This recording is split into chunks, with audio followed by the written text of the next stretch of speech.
तो welcome back रोलविक्स academy. तो आज हमारा क्लास 10 का साइंस का चैप्टर नंबर फर्स्ट का सेकंड पार्ट होने वाला है। तो इसमें हम जानेंगे बैलेंस और balance reaction equations and types of chemical reactions जो हम जानेंगे। ठीक है, तो let me start now.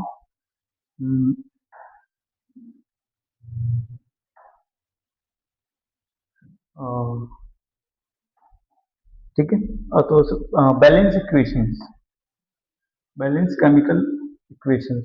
A balanced chemical equation means a number of atom each element has same both side, मतलब कि दोनों साइड सेम होनी चाहिए। रिएक्टेंट में प्रोडक्ट की दोनों साइड भी क्या होगा, सेम होना चाहिए। उसे कहते हैं हम बैलेंस इक्वेशन। मैं आपको समझाऊंगा भी ये अनबैलेंस इक्वेशन है।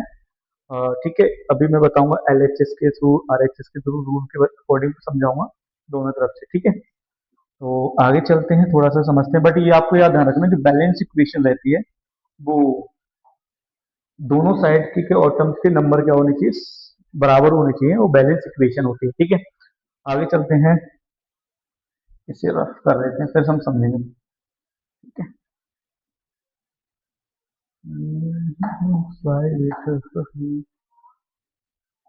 अनबैलेंस इक्वेशन, अनबैलेंस इक्वेशन, एक 1 सेकेंड। अनबैलेंस इक्वेशन क्या होती है?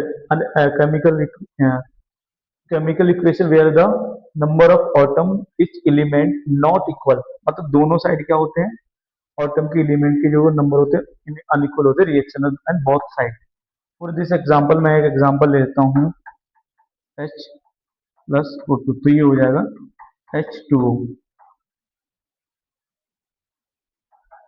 2H2O। तो ये बराबर नहीं है क्योंकि यहाँ पर हाइड्रोजन के 4 है। तो ये हमारी LHS है, ये हमारी RHS है, left hand side and right hand side. ठीक है, तो इसको बैलेंस करने के लिए तो हम यहाँ पर देखते हैं, ये बना लो आप, यहाँ पर लिखते हैं हम एटम LHS एंड RHS। तो एटम हमारे कितने हैं, हाइड्रोजन एंड ऑक्सीजन है, हाइड्रोजन ऑक्सीजन। यहाँ पर LHS के कितने हैं, 2 2 जा 4, तो यहाँ पर 4 है। ऑक्सीजन कितने हैं, 2 1 जा 2, सॉरी 2 1 जा 2 है। यहाँ से इसको ऐसे कर देते हैं 2। ठीक है, अब ऑक्सीजन की बात करें, इधर इसके 2 हैं, इधर इसके 4 हैं, तो यहाँ पे लगा देंगे हम 2, तो ये भी हो गया इक्वल। ठीक है, तो ये बैलेंस इक्वेशन इस तरीके से हो गई। एक एग्जांपल और ले लेते हैं ताकि अच्छे से आपको समझ में आएगी, तो इजी सा था और हर कोई इजीली समझ जाएगा। ठीक है, एक एग्जांपल और लेते हैं।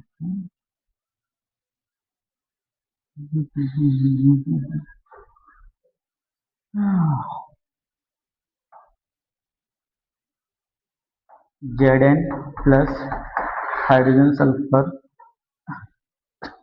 ठीक है, हाइड्रोजन सल्फेट, ये बन जाएगा हमारा Zn, zinc sulphate plus hydrogen. अब इसमें बैलेंस या अनबैलेंस है, सिंपल सी बात है कि यहाँ पर हाइड्रोजन की 2 है, यहाँ पर नहीं है, तो यहाँ पर लगा दी 2। ऑक्सीजन के 4 है, 4 है, सल्फर का 1 है, 1 है, जिंक का 1 है, 1 है। ये बैलेंस हमारी इक्वेशन है। एक एग्जांपल और ले लेते हैं, NaCl, सॉरी यहाँ से मिस्टेक करते हैं, Na प्लस HCl, HCl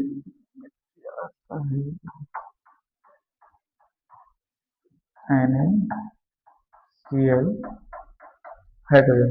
ठीक है, अब यहाँ पर तो नहीं है, अब यहाँ पर तो 2 है, तो हमने यहाँ लगा दिए 2। ठीक है, अब वो यहाँ पर क्लोरीन के भी 2 हो गए, क्लोरीन के हमने यहाँ लगा दिए 2।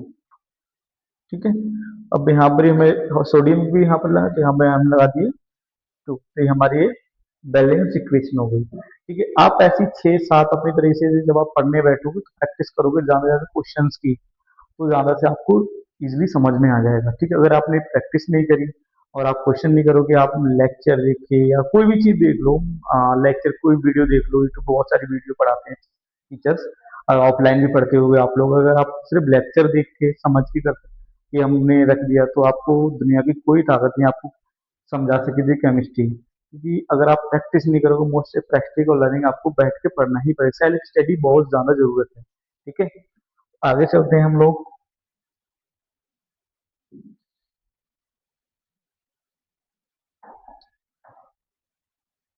अगले हमारा टॉपिक है टाइप्स ऑफ रिएक्शंस।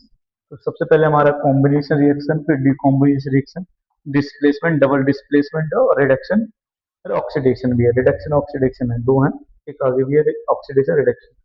तो हम सिर्फ आज इस टॉपिक में सिर्फ ये डिस्कस करेंगे, सिर्फ दो, कॉम्बिनेशन एंड डीकॉम्बिनेशन रिएक्शंस। ठीक है, कॉम्बिनेशन रिएक्शन में जो होती है, दो are reaction in which two more than substance combine as single product. मतलब क्या होता है, इसमें दो या दो से अधिक रिएक्टेंट होते हैं, इसमें एक हमारा प्रोडक्ट बनता है। नेक्स्ट हमारी जो रिएक्शन है डीकम्पोजिशन रिएक्शन है, ये ज्यादातर इंपोर्टेंट है इस चैप्टर में, इससे रिलेटेड बहुत ज्यादा क्वेश्चन बनते हैं, और खासकर थर्मल रिएक्शन, इसका एक टाइप है थर्मल रिएक्शन से भी बनते हैं।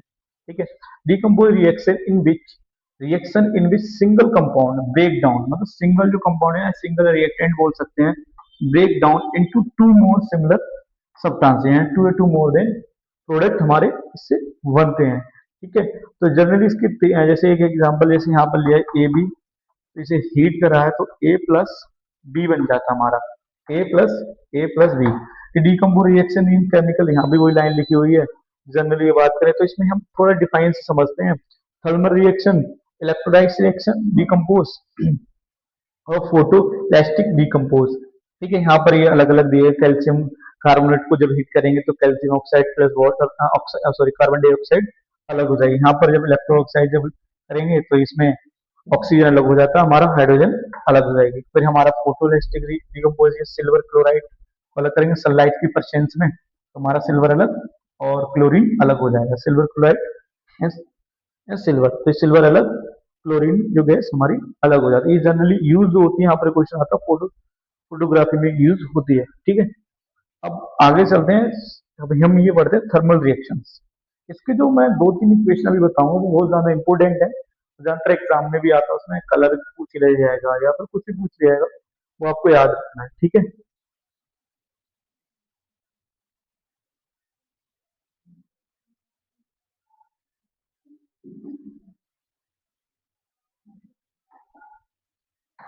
तो हमारा जो है थर्मल रिएक्शन है, आगे हम जो इसके टाइप पढ़ने वाले थे। तो थर्मल रिएक्शन वो है in which in a types of decomposition which of compound of break down and two similar substances where the heat and supply. ठीक है, तो हम आयरन सल्फेट को जब हम हीट करेंगे, ठीक है, तो ये फैब्रिक ऑक्साइड बन जाएगा हमारा, plus sulphur oxide and sulphur peroxide. अब इसको बैलेंस करते हैं। ठीक है, यहाँ पर ऑक्सीजन कितने 8 है, तो हम लगा दिए 2 2 टू द 4, तो हमारी ये इक्वेशन बैलेंस होगी। ये हमारा किस कलर का होता है, हमारा ग्रीन कलर का होता है, ये गैस की फॉर्म में होता है, ये हमारा रेड इज ब्राउन हो जाएगा या ब्राउन ही हो जाएगा। ठीक है, ठीक है, यहाँ पर आपको क्वेश्चन पूछ लिया जाता है कि एक्स सब कंपाउंड है वो ग्रीन कलर का, जब वो हीट प्रोड्यूस करते हैं तो क्या क्या बनता है, उसमें गैसेस निकलती हैं, सल्फर ऑक्साइड, क्लोराइड ऑक्साइड। ठीक है, एक एग्जांपल और भी इसकी का है जो ज्यादातर क्वेश्चन पूछ लिया जाता है, 3 या 4 नंबर में आ जाता है वो भी। ठीक है,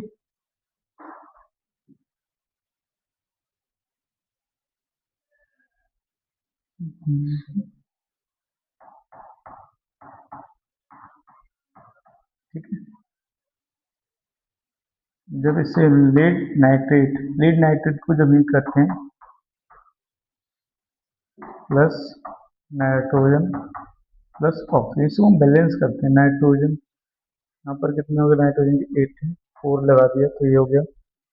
अब हमारे यहाँ पे बैलेंस देखते हैं, 2 6 4, तो हमने लगा दिया 2, तो ये हमारी ये बैलेंस हो गई। नाइट्रोजन के 4 हो गए, ये भी इनसे मल्टीप्लीकेशन हो रही है तो इजिली हो गया, और हमारा ये इजिली हो गया 8 हो गया, तो उसका भी हो गया। ठीक है, तो ये हमारा होता है कलरलेस,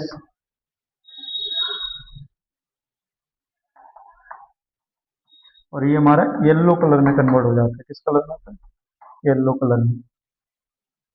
ठीक है, अब यहाँ पर एक क्वेश्चन आ जाता है कि ये कलरलेस एक्स कंपाउंड कलर ऐसे वो हीट जब प्रोड्यूस करें वो येलो कलर में कन्वर्ट हो जाए, उसका नाम लिखिए। तो आपको ये आइडेंटिफिकेशन करना होगा, ठीक है। तो ये हमारे इम्पोर्टेंट क्वेश्चंस में आता है थर्मल रिएक्शंस में। तो ये सीधे सीधे नहीं पूछा जाएगा, आपको घुमा के पूछा जाएगा कि जानकर आपके जो बोर्ड में या फिर एग्जाम में आते हैं 5 नंबर में आएगा, 4 नंबर मार्क्स पे, तो आपको प्रिपरेशन करनी है। अच्छा, हाँ, तो आपको ये याद रखना चाहिए जो क्वेश्चंस हैं वो 1 नंबर में नहीं है, 2 नंबर, 3 नंबर में नहीं आ सकते, 3 या 4 नंबर में मोस्टली क्वेश्चन घूम के आएगा, सीधा सीधा नहीं आएगा। कभी कभी 4 नंबर का भी आ सकता है, कभी कभी 5 नंबर है। अच्छा, केमिस्ट्री का एक ये क्वेश्चन जो कभी कभी बड़े होते हैं, बच्चे का बड़ा क्वेश्चन है तो आंसर ही बड़ा होगा, नहीं, आंसर छोटा ही होता है, क्वेश्चन बड़ा नहीं होता, बट डिफिकल्टी ये होती है सीधा क्वेश्चन नहीं होता, घुमा के क्वेश्चन दिया जाता है। तो उसमें इन केस में क्या होता है, तो आप इसकी डेली प्रैक्टिस करोगे। मेरा अपना पर्सनल एक्सपीरियंस है, और मैं ऑफलाइन बच्चों को भी जो पढ़ाता हूँ, समझाता हूँ 3-4 साल से समझाता हूँ कि आप डेली प्रैक्टिस करोगे, डेली याद करोगे इक्वेशन को या फिर हमारे कंपाउंड्स को या फिर एलिमेंट्स को, तो आप बेहतर तरीके से केमिस्ट्री कर पाओगे। स्टार्टिंग फेज में क्या होता है, बच्चे 8 तक तो पढ़ते नहीं है और 9th में इतना है नहीं कुछ, तो 10th उन्हें डिफिकल्ट लगता है वो केमिस्ट्री क्या है, बट केमिस्ट्री आपको इजीली आ जाएगी, इससे आसान कोई सब्जेक्ट है नहीं। अगर साइंस अगर पढ़ोगे तो मैथ को भी रेगुलर करोगे तभी आएगी। ठीक है, आगे चलते हैं हम।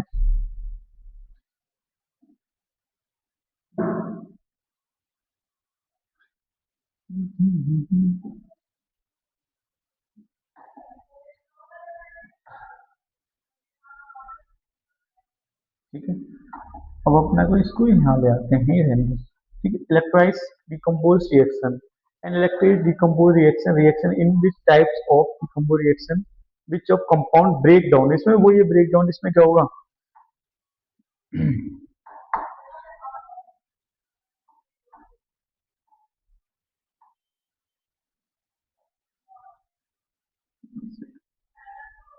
सेकेंड,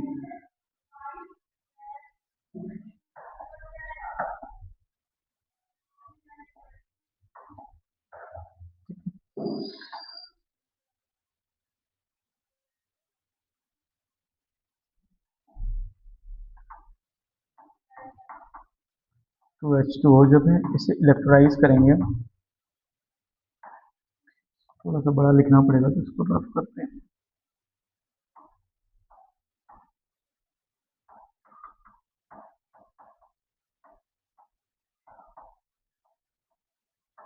इसका हमारा हाइड्रोजन अलग हो जाएगा और हमारा ऑक्सीजन अलग हो जाएगा।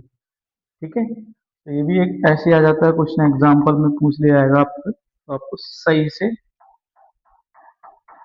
करना है। ठीक है, आप इसका भी स्क्रीन पे डेफिनेशन सेम रहेगी, आपको इसको लिख सकते हो। ठीक है, स्क्रीन शॉट लेना है तो ले सकते हो, नहीं तो फिर मैं रफ करता हूँ, आगे चलता हूँ मैं लास्ट इस वीडियो के उस पर। हाँ, लास्ट हमारा ये आ गया, इसको मैं ऊपर लगा देता हूँ, सिलेक्ट करके।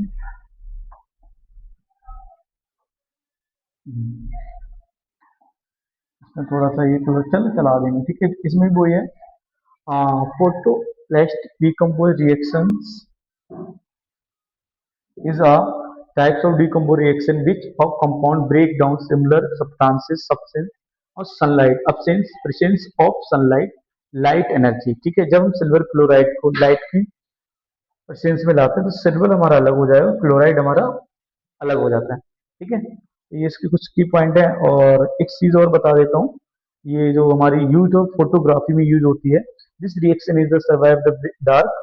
ठीक है, once compound break down into two more substances, वो ये जो अभी कंपाउंड रिएक्शन जो पढ़ रही थी जिससे, बट इसका यूज किसमें होता है, फोटोग्राफी में होता है। जैसे आप देख सकते हो सिल्वर क्लोराइड है, तो ये सनलाइट प्रेजेंस में है तो क्लोराइड अलग, सिल्वर अलग, और क्लोरीन गैस हमारी अलग हो जाएगी, सिल्वर क्लोरीन अलग अलग हो जाती है। ठीक है, और मैं एक चीज बता दूं, जैसे चैप्टर मैंने खत्म किया तो करीबन करीबन मैं शॉर्ट और लॉन्ग क्वेश्चन जो आपके एग्जाम में आते हैं वो मैं इंपोर्टेंट क्वेश्चंस इस वीडियो में अलग से टॉपिक को इस चैप्टर से डिस्कस करूंगा, ताकि आपको समझ में आए कि मैंने जो पढ़ाया आपको, ठीक है, तो उसमें आपको समझ में आया, तो उसके बिहाफ पे क्वेश्चन कराऊंगा मैं, जो प्रीवियस ईयर के क्वेश्चन होंगे या फिर मोस्ट इंपोर्टेंट जो क्वेश्चन होंगे, जो एक्सपीरियंस हिसाब से मैं कराऊंगा। ठीक है, तो अभी तक अगर आपने चैनल सब्सक्राइब नहीं किया है तो चैनल सब्सक्राइब कर लो। अगर कुछ भी नहीं समझ में आ रहा है तो कमेंट बॉक्स में कर सकते हो, कुछ हमें चेंजेस करना हो तो हम चेंज कर देंगे, ठीक है। बट इससे क्या होगा, तुम्हारे एक कमेंट सब्सक्राइब से हमें मोटिवेशन मिलता है ताकि हम अच्छे से वीडियो बना सकें, ठीक है। तो मिलते हैं नेक्स्ट थर्ड पार्ट।